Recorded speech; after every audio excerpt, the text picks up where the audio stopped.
Okay, so again, I repeat for who tuned in now, this is Emanuele Del Rosso. I'm social media manager of the Cartoon Movement, and this is the first episode of Satire Talks Live. This is a format that we thought of some weeks ago because um, well, first of all, we know that a lot of people are stuck in the house, so maybe that could also be interesting for them because they are home and they have time to tune in to hear about satire in these difficult times. And second of all, because of course it's important to keep the discussion alive about what satire can do for democracy when democracy that is at stake, like basically always. And also it's really interesting to be able to talk to different cartoonists. So for this first episode, we have actually the editor-in-chief of the Cartoon Movement, which is Thierry Royerts. I'm not gonna present you. I think you can say something yourself Okay. about you, and then also maybe present the Cartoon Movement a bit. Yeah, sure. Definitely. So, hi everyone. Nice to be doing this. This is the first for me and for us at Cartoon Movement as well, doing live stuff like this. So it's really nice to be here and to talk about satire. So my name is Tjeerd. I am an editorial cartoonist myself. I have been a political cartoonist for about 15 years now. And 10 years ago, this year, 10 years ago, I founded Cartoon Movement. And Cartoon Movement is a website dedicated to international political cartoons. So we have a network of, I think it's more than 500 cartoonists now from over 80 countries. And they send in cartoons to our website every day on the international news. As you can imagine, the last month has been almost nothing but Corona and everything that has to do with the coronavirus and the pandemic. And we publish their cartoons, and we also resell their cartoons to other media and do different projects related to cartoons, related to satire, basically anything that has to do with visual satire. So that's it in a nutshell. And I'm here at the Cartoon Movement headquarters, which is completely empty at the moment, in a basement somewhere in Amsterdam, where we kind of do our work. And Emmanuel is stuck at home, I think. Yeah. I mean, it's a difficult period, and I actually, just like a brief parenthesis, I also lost my job because of the virus, so I've got lots of time. I mean, I am a political cartoonist myself, although my career is really tiny if compared to the one of Thierry or of other cartoonists that we will interview in the next episodes. But I have time to do illustration, so at least I can do something with my free time and then develop that.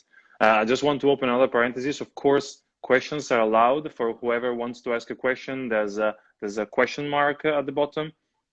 You can just write it down and I will just see it appearing on the screen and I will read it immediately. So then we can just answer. So we will just like interrupt my questions and answer yours.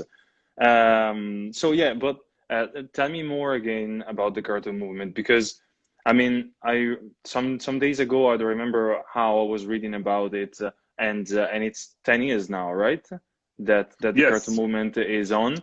Do you want to Yeah. like, for example, like I mean, I know that as a like a working experience and background, you are not an artist for like in the broader sense of speaking, meaning that you started with an art academy or things like this.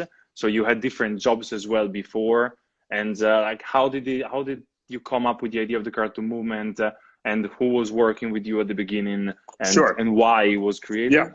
Yeah. So my background is actually in political science. So I studied political science. And when I was studying politics, I kind of started drawing because I think the one thing that all cartoonists all over the world have in common is that they all like to draw. So like every other cartoonist, I like drawing from a young age onward. And then when I was 18, I had to decide whether I wanted to go to art academy or whether I wanted to do something else. And at the time, I was interested in drawing, but I wasn't really all that interested in art. So I wanted to learn more about the world. So that's why I chose for political science. And then for a few years, I never considered doing anything with art or pursuing that. But I started to draw again, first for the political science magazine, then for the faculty magazine, and eventually for the university magazine. And I started to make political stuff because I was studying politics. So that's what made me make the link between politics and between art. And for the university magazine, I actually started to get a little money for it. So then I thought, hey, I can maybe make this into a career. And after I graduated or got my master's, I decided to pursue that. And of course, like every other cartoonist I know, for the first couple of years, I made very little money. So I had to do all these other shitty jobs. I was a mover. I worked in a wholesale selling groceries. I did a bunch of, lousy jobs to basically pay the rent. But always part-time and always focusing all the other hours that I had on doing political cartoons and trying to write to newspapers, trying to get into the magazines, and basically trying to build that career. And then I knew two people via my network that was building, that were setting up a new website called the Video Journalism Movement. And this was in 2008. And they had a little money, and their idea was basically to build a global network of video journalists on a website, and to have them tell stories, and to give them the space and the platform to tell stories that they couldn't tell in regular media. And they asked me if I could do some stuff for them, to help think about how this website should look, and basically do some research, stuff like that. And one day over lunch, Thomas, one of the founders, he asked me, so this thing we're now doing with video journalists, is there anything like it for cartoonists, like a global network? And I said, well, no, not that I know of. And he said, well, would you like to build it? And I said, yeah, I would. And that's what got the ball rolling. And then it started really, really small. So basically I just started sending emails to some of the cartoonists that I admired. And I said, hey, we're building a new website, which is geared towards giving cartoonists an online platform, which is also geared towards paying cartoonists for their work. Would you be interested in joining and publishing your work with us? And I got a lot of positive response. So for the VJ movement, as it was then called, it launched in 2008. And at that time, it was a site that was mostly for video journalists, which happened to also host a bunch of cartoonists. But the cartoon part proved so popular over the next 2 years, and we got more and more cartoonists in, and cartoons were becoming the most popular feature of the site, that in 2010 we decided to make a dedicated site and organization for the cartoonists, which became the Cartoon Movement. And in December 2010 we launched. So the idea is to celebrate that this year in December as well, if the coronavirus has passed, and if we can, because I was actually talking to a museum to do an exhibition at the end of the year about 10 years in Cartoon Movement. So hopefully that will be happening. But yeah, so 2010 we launched, and we've been going ever since. And the coolest thing is that to me, one of the coolest things is the dynamic that we still have on the website, which has only gotten better as the years have progressed, of cartoonists supporting each other, of people admiring cartoonists' work, of building an audience that is interested in looking at international satire, that is interested in seeing perspectives and viewpoints from different parts of the world. And that's something that that I still enjoy seeing day to day as editor of the website, and I hope other people enjoy it as well. And it seems that they seem to do, because our audience is still growing, and the number of cartoonists that want to join us is still growing. I think that it's also helped by all the things that happened in the world in the last few years. It's been such a turmoil, starting with the election of Trump, and then with Brexit, then with the refugee crisis, the climate crisis, and now the pandemic. There's just so much going on in these last, I'd say 5-6 years. I think it maybe started with Charlie Hebdo. I think I remember the time I was an intern for R&W Media, an NGO. I was actually doing illustrations with them and so on, and there was this attack. And I mean, I think it's enough to say the number of copies that Charlie Hebdo is selling. I think it's like 100 times more than what they were selling before. They had Yeah. an increase of audience also because I think, I mean, for the good and for the bad, the attack at the newsroom in the center of Paris just brought into the eyes of the public the fact that satire is attacked and is targeted. So, and it's also because probably there's something more into that that actually speaks to a broad audience. I remember Yeah. that we were talking about it some time ago, and actually a couple of weeks ago, and you told me that also the audience, because of the coronavirus outbreak, is increasing more and more. So basically, you had like a hockey stick increase in the last year, basically, right? Yeah. Yeah, definitely. And I think all journalists are seeing that across the board, that people are more into news. But the surprising thing is that people are also really into satire and are interested in seeing the satiric take and the take that cartoonists have on what's happening in the world. And it's understandable as well. If you have like a Trump that has this remark of, oh, people should inject themselves with disinfectant, that it you want to know what cartoonists are going to do with that, because it's such a a good starting point for a cartoon. And then so for me, and that might be a bit, of course, due to my profession, that I immediately think, oh, what are all my colleagues going to do with this remark? Because you're going to see like hundreds of cartoons about that one remark by Trump. But I think a lot of people, are interested in seeing, how cartoonists will tackle that issue or tackle that subject. In a sense, it's also silly because I met many cartoonists that are actually even over 70, and they told me that at the beginning of their career, it was really a bonanza for cartoonists. They were paid a lot by newspapers. They had pages and pages on newspapers, so there were much more money.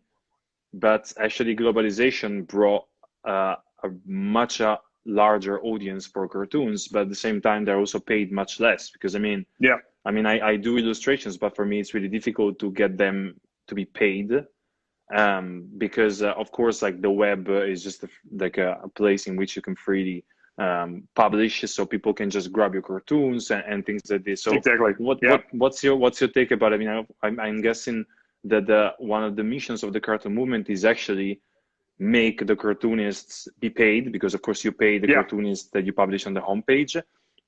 But what's your opinion about it? I mean, satire is absolutely has like the spotlight on it, but at the same time, it's tougher and tougher for cartoonists Yeah. to actually make this as a profession, right? Yes, it is, and I think that's the biggest threat to political cartooning. It's probably an even bigger threat than oppressive regimes and dictatorships and a crackdown on press freedom. It's the economic model behind doing cartoons, because what you see happening is, because it's getting harder and harder to get paid for cartoons, is that less and less young people are going into the profession of becoming a political cartoonist. So I think the average age of political cartoonists is around 60, for the professional ones. And there's just no new generation ready to take over. Why not? There's no money in it. Why the fuck would you become a political cartoonist if if you can't pay the rent, but you can't pay the bills? It's just not a viable profession anymore, which is really, really difficult. So what at Cartoon Movement, we tried our very best to counter this culture of free content, and to say, hey, cartooning is a profession, and if you want good visual content, if you want good professional cartoons or good political cartoons, you need to pay a fair amount for it. That said, it is really, really difficult. I could spend easily 40 hours a week just chasing down copyright infringements of cartoons that are taken from Cartoon Movement, not just by other people, but by other media. I could spend 40 hours, doing emails, chasing them up. The problem is that for every copyright infringement, if it's successful and you get in contact with the editor that published it, and if you get a little amount of money for it, it's usually like 50 euros, 75 euros. So basically what you have done in those 40 hours is you've spent per infringement probably 4 hours, and you get like 50 euros. It's just not worth it.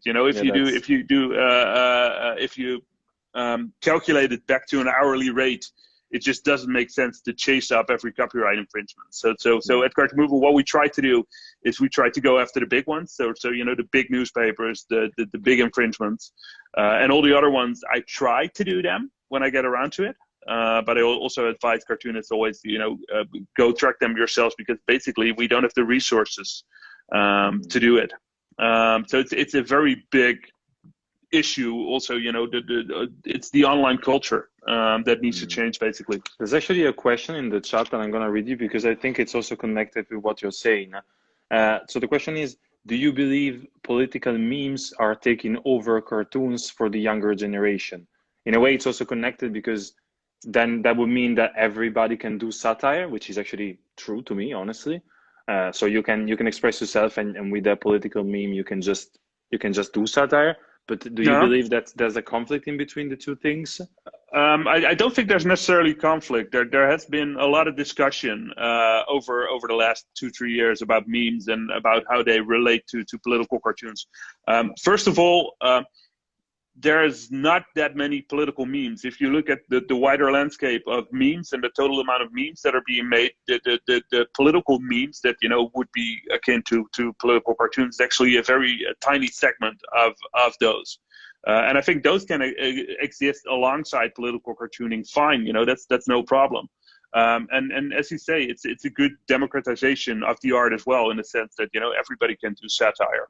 On the other hand, I read this article, and I don't remember where it was, but it basically said that memes should take over from political cartoons, because the fact that everybody can make them would mean this democratization, and would basically make or render political cartoons useless. And I don't agree with that. I agree that they're a good thing. They should exist. They can coexist with political cartoons.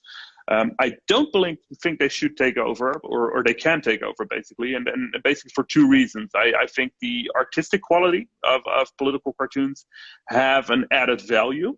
So the fact that you have a style that you develop as a cartoonist, that you're able to really use a beautiful visual language to make a point, has an added value. And secondly, I believe that making satire and making good, scathing, to the point, sharp satire is a profession.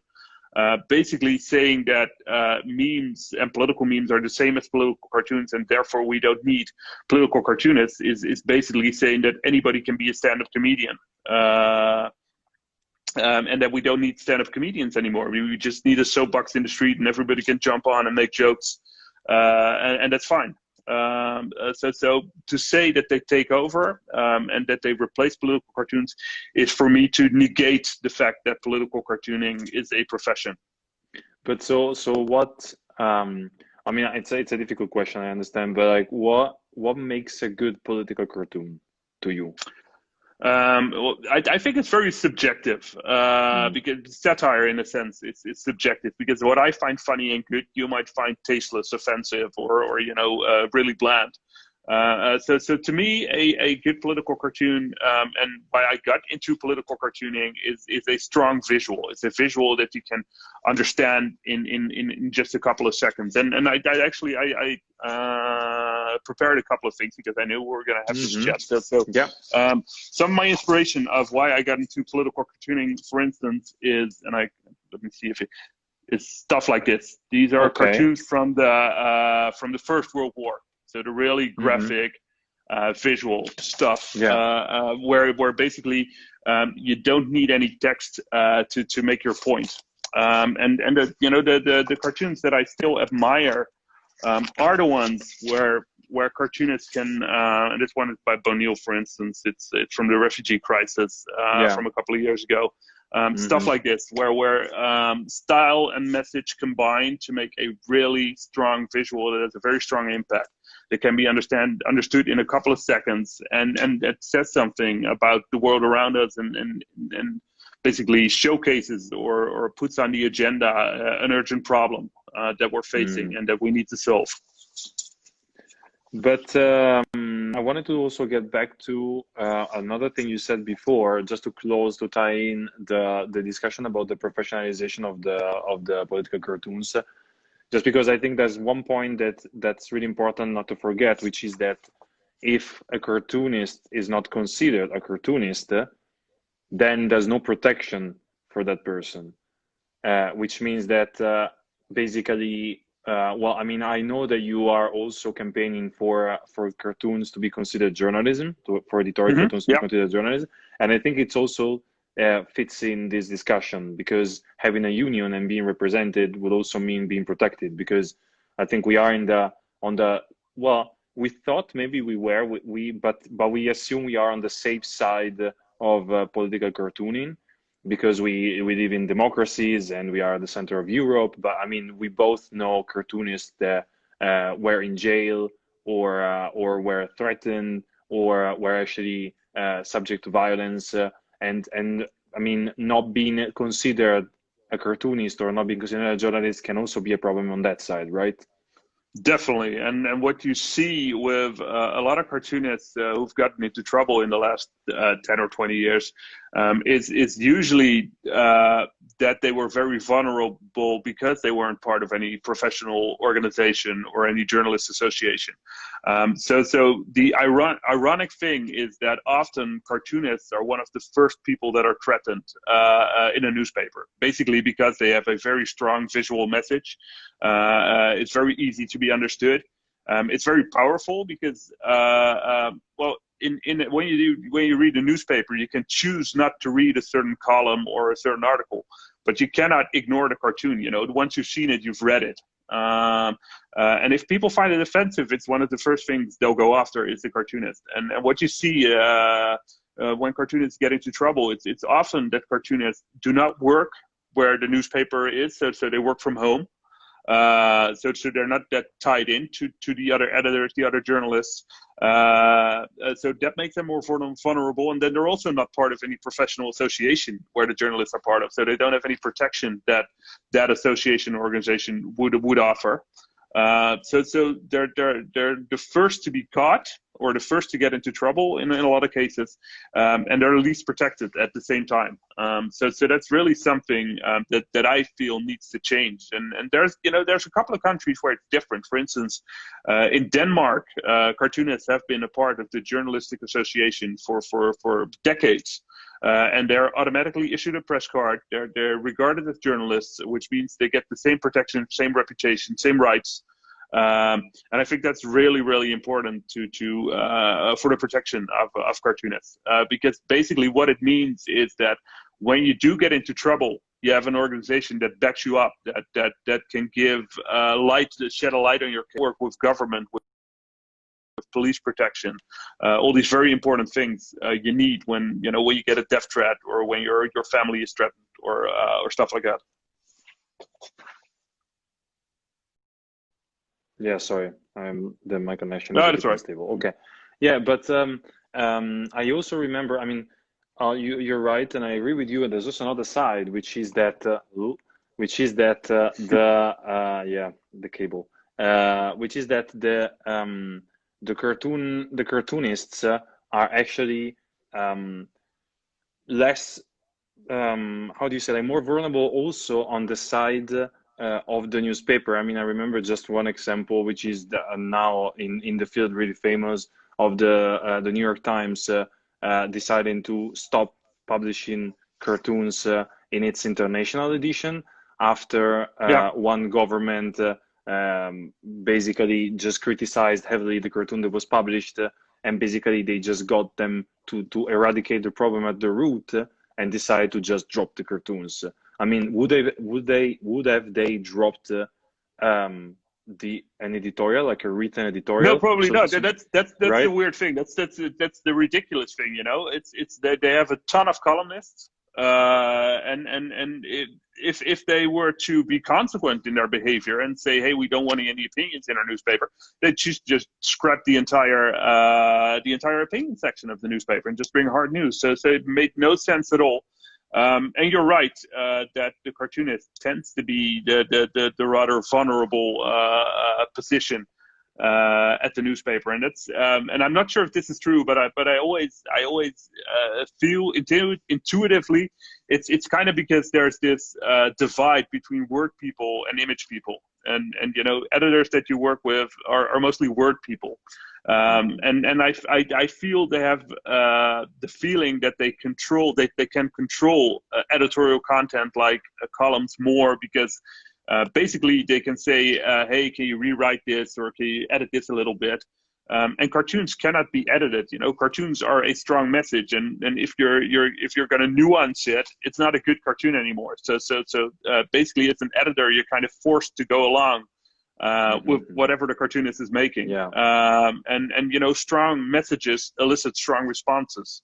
And in the case of New York Times, it was really that fear of having a strong message and then eliciting strong responses. So to me, it was really a form of journalistic cowardice to say, hey, we don't want cartoons anymore. Yeah, it's also not the only example. I mean, I won't list them, but there are others also recent, quite similar, that basically demonstrate that power has a leverage on newspapers, and it's easy to upset people through cartoons. So basically, it's still. But I know that you are actually in the Netherlands championing for making sure that cartoonists are recognized as journalists, right? Yeah, definitely. So since last year, I did a couple of interviews over the years where I said, hey, we should be as cartoonists recognized as journalists. And last year I got a call from the Association of Journalists here in the Netherlands,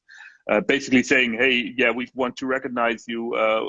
What do you want to do? And I said, well, I think to entice cartoonists to join up with the association, we need to have a section within the association that's dedicated to cartoonists. So basically, that's what we started last year. Is I pulled some interest from Dutch cartoonists and say, hey, would you be interested in having a section within the Journalist Association that's geared towards cartoonists? Because if we can make ourselves if we can create a space for ourselves within that organization, it means that the organization will have to pay attention to us, which means we'll have a profile within the organization. Because before, it was definitely open for membership to cartoonists. So the Journalistic Association always said, hey, you're a cartoonist, of course you can join.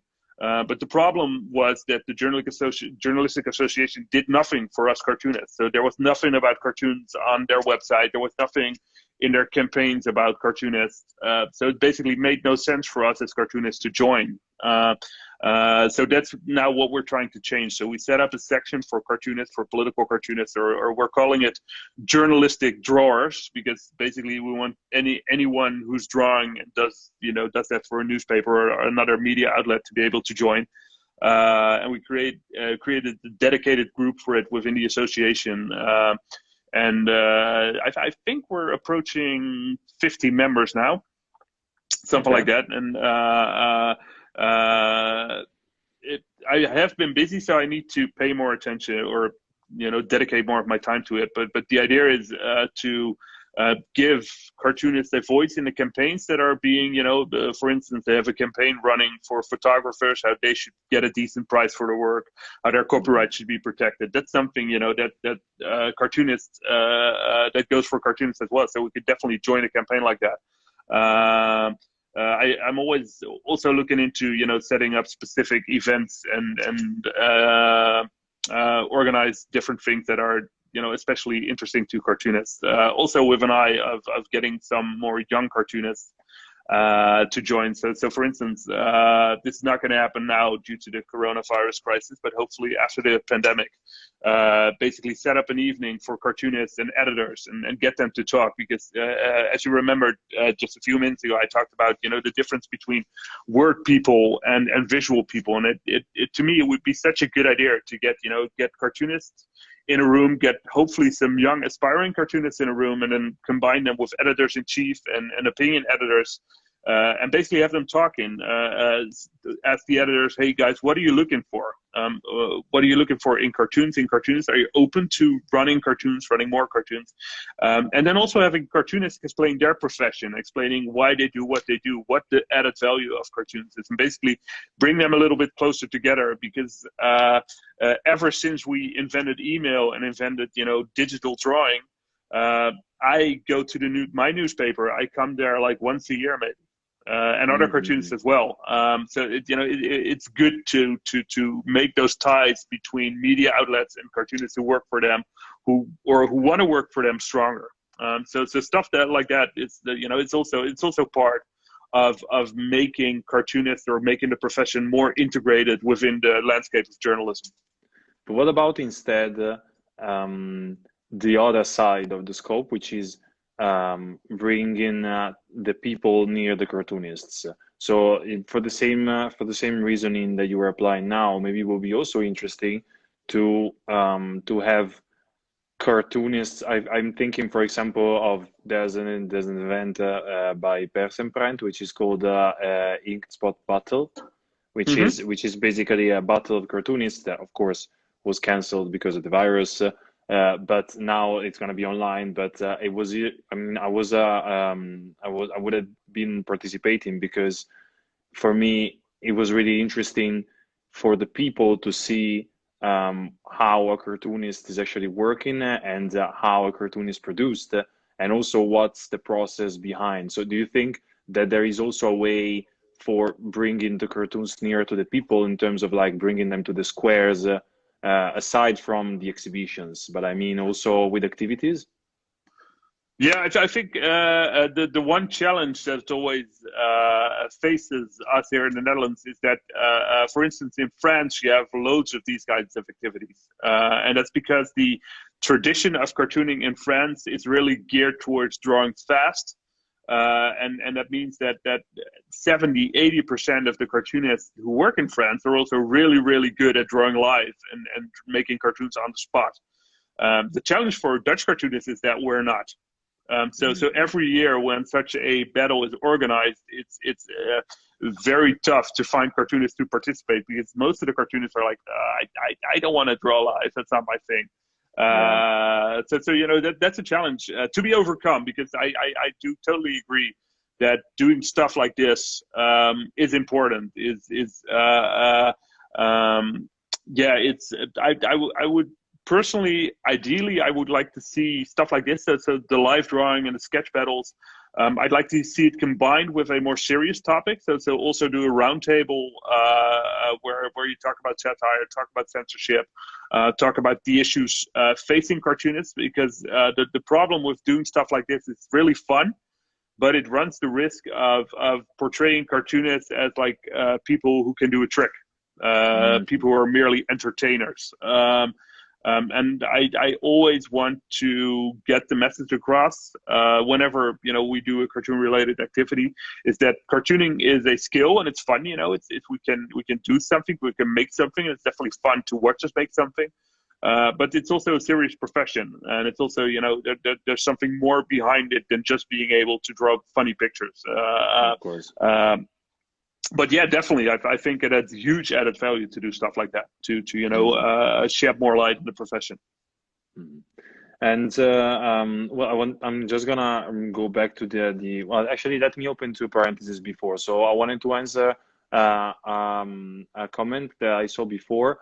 I was saying it's a pity there's no translation. Unfortunately, and it was in Spanish. So unfortunately, I don't speak Spanish, but this live is also recorded, and then we will put it on the YouTube channel and on the Facebook channel, and also on the IGTV, on the Instagram channel. So for whoever cannot follow entirely, they can just like get back and look at it again.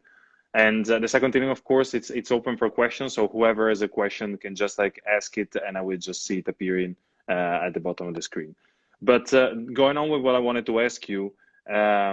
Well, again, on the personal line, your personal point of view, like, so you draw, how many cartoons do you draw a week? I try to do 4. Usually I do 3, I think, on average. And how do you get your ideas for the cartoons? So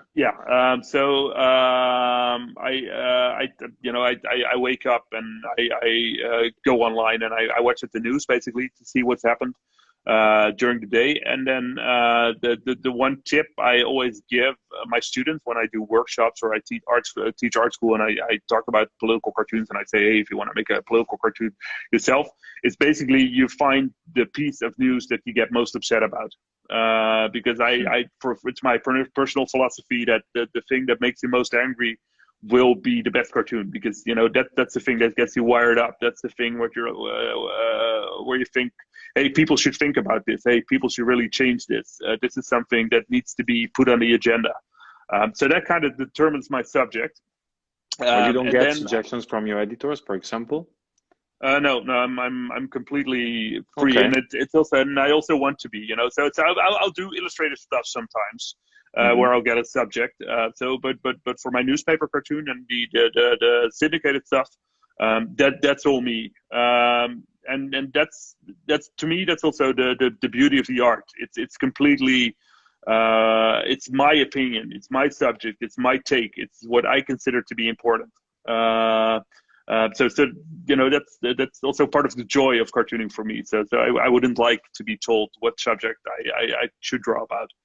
And then I live about 3 miles, 5 kilometers from my work, and I usually walk to work, which is an hour's walk. And I use that time to think about how I can best translate the subject into a drawing, basically. And then I'll probably get the main concept of what I want to draw. And then when I get into my studio, I'll start sketching. And for me, I'm very much a cartoonist with the principle less is more. So I'll start out with a lot of elements, and then I'll basically eliminate elements until I get to the core of the message. And the fewer elements you need, the better to me, because it means your point gets understood more quickly. And the more quick people are to understand a cartoon, the more impact you have, or I believe I have, with my stuff. And what can go wrong? For me, the biggest thing that goes wrong is that I eliminate too much stuff and people don't understand my cartoon anymore. Okay. So that will happen, where I'm like, I think, and I think it's an issue that more cartoonists face, because basically, making a cartoon takes about 3-4 hours for me, and in that time, you're just in your mind working with this one picture. So you convinced yourself that it's a great picture and that everybody will understand it. But of course, that's not the case. So I'll sometimes when I'm not sure, I'll ask my studio partner, or I'll call my girlfriend and say, hey, can you look at this? Is it understandable? Or should I, do I need to add anything or something? But for me, that's the biggest challenge, is making it understandable. Because I tend to oversimplify things and make them therefore not understandable anymore. Yeah, I have the same, and I feel for me the toughest part is actually when I spend maybe 2 hours on an illustration, and then my girlfriend tells me I don't get it, and Yeah, I am forced to admit that actually is not clear, or that the idea is just clear in my mind instead. So exactly. Yeah. starting from the beginning, maybe even just starting completely with another idea. Yeah. Yeah, but because your style is very comparable to mine in the sense that you also, you do images without text, and you do, very simple images in the sense that they have few elements in them. You rely on like 3-4 elements to tell the story within the cartoon.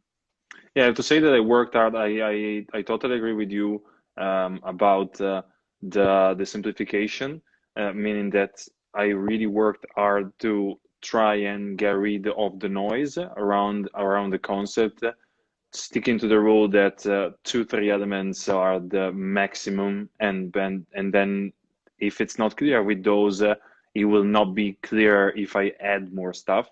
So yeah, I mean, I'm really working hard on that, and I think it's the way to go. If you look at good cartoonists, they are really just using a couple of good elements, and that's enough with the cartoon. And about this, I wanted to ask you: is there any name that is a point of reference for you in terms of cartoons? Well, I have a couple of cartoonists that really inspired me. And funnily enough, one of the people who inspired me most is probably Kevin Gallagher from The Economist. Mm-hmm. And his style and his manner of working is like totally opposite to mine. So he started out as a caricaturist, basically. So early in his career, he was in the street doing caricatures. And it was a coincidence that he got asked by The Economist to start doing political stuff for them. But he's a black and white artist. I work only in color. He works really intricate pencil drawings, and he uses a lot of text. He does illustrations where he doesn't have dialogue, but in his editorial stuff, there's always dialogue or labels or stuff. But it's still really, really good.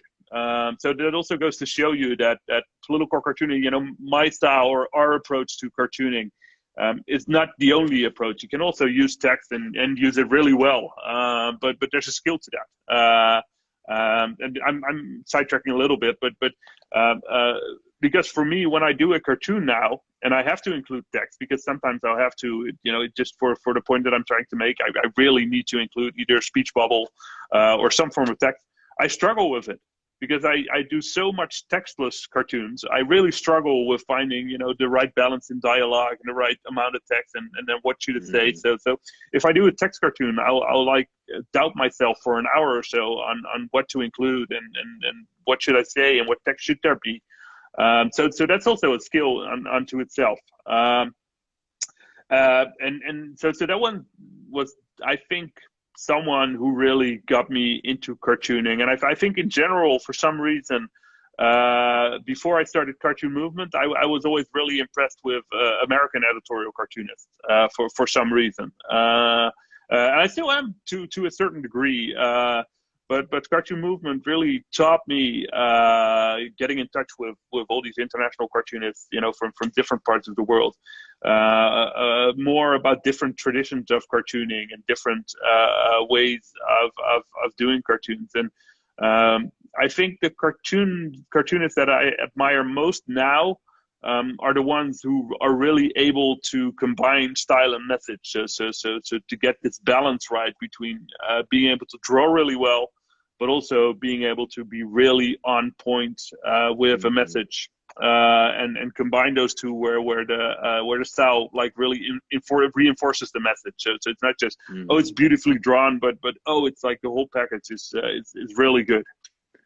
Okay, so I'm gonna just like go change topic because I see there are two questions. So the first one is about self-motivation, which maybe I will interpret it this way. Maybe refers to, okay, you draw 4 cartoons a week. Are you always in good shape and sharp, and you can find the motivation to draw the cartoons, or you have moments in which you're like, it's heavy and maybe this week I feel like I cannot cope or things like this. I'm always motivated because I really like to draw, and I really like to voice my opinion. Okay, so that's a good combo, yeah. Yeah, so that's a good combination. I do find that as I tend to draw more, I get better ideas. So if I do like 3-4 cartoons a week, and I'll do that for 2 months, I get into a rhythm where ideas just pop into my head, and I don't have any creative block. But when I take a break, for instance, when I go on summer holiday and then I've been away for 2 weeks and I get back to my studio, then you have the danger of creative block. So then I'll spend like where normally a cartoon takes me 3-4 hours, then it'll take me 8 hours to come up with an idea. And I'm just sketching and sketching. So I really need to have the rhythm and the flow of working. That really helps for me. So yeah, I probably couldn't do just 1 cartoon a month, because then every cartoon would be like this ordeal where I'm looking up to this mountain and I'm like, oh, I have to do a cartoon. I don't have any ideas. Whereas, if I do a cartoon every day, it's like, you have like the ideas come kind of automatically. And what about instead, so that's the second question. What about instead advices to avoid unconscious self-censorship?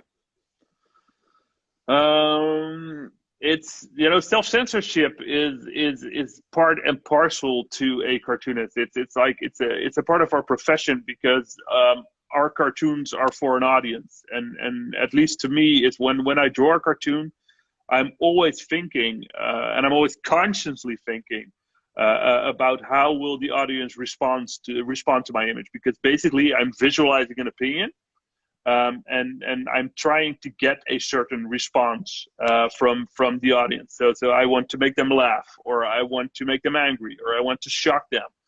Basically, I want them to get them thinking about the topic that I'm drawing about. For me, it's not really a matter of that I'm unconsciously self-censoring myself, because I'm always very consciously thinking about everything that I draw and what kind of response it will draw from the audience that I'm drawing it for. So it's a matter of, I think, to avoid it, it's just a matter of very deliberately considering the message that you're drawing, and also the response that you want to engender in your audience. So what symbols do you need for that? Do you need very harsh symbols for them? Do you want to get your audience angry? Do you want to shock them? Do you want to make them laugh? And all those things come into play when you're drawing a cartoon. Mm.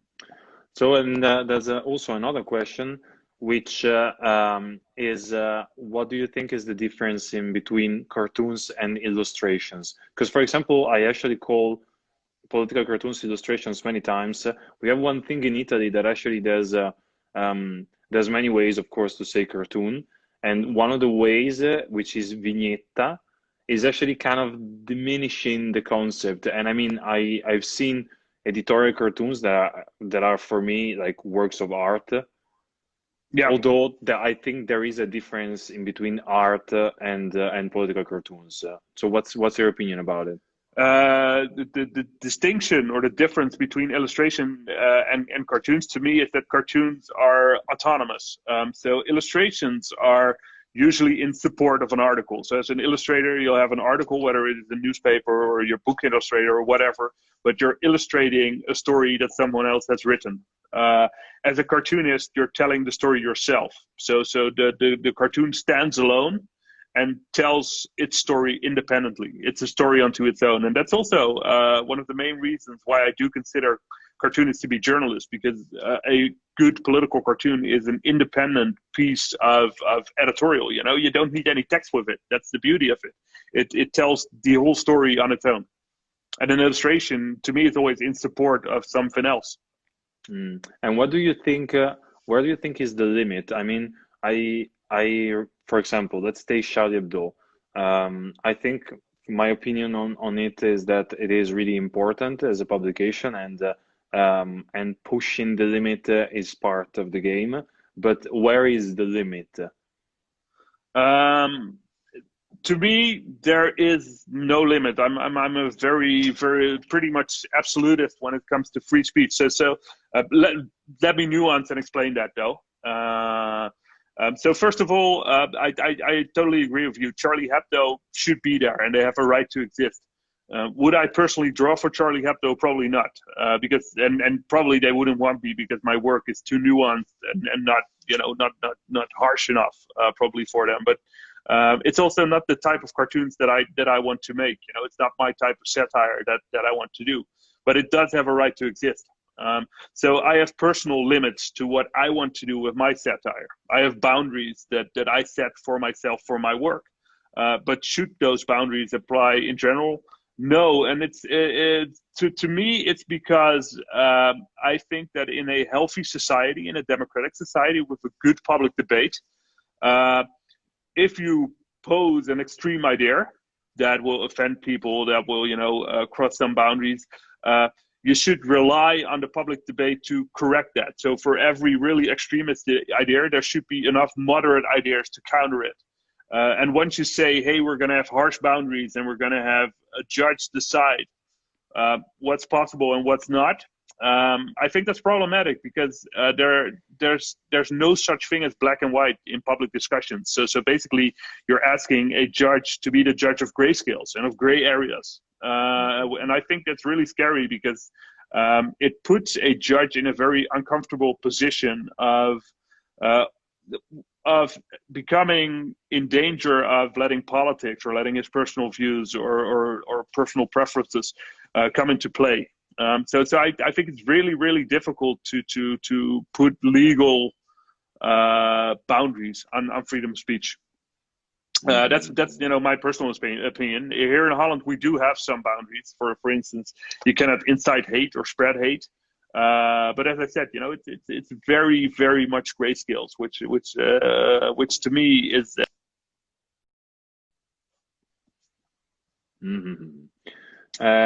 So we are almost at the end of this Satire Talks live. I just want to wrap it up a bit, just Sure. bringing back, going back to the topic of the coronavirus.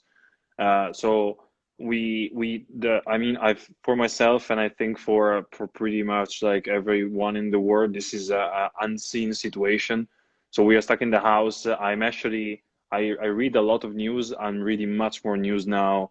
And I think all media outlets are experiencing just an explosion of visits on their websites, because I think people try to make sense of what is happening. And also, personally, I am quite worried about the implications of what is happening in terms of also privacy and control over people.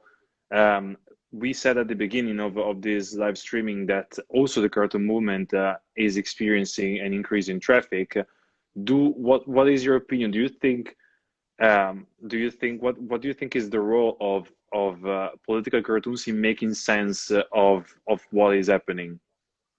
I think the role of political cartoons in this crisis is the same as it always is, which is probably akin to what journalism in general does. It's pointing out the problems, the dangers, and the issues that are facing us. So for instance, the dangers of tracking apps for privacy. That's certainly a part where cartoons should point out that danger.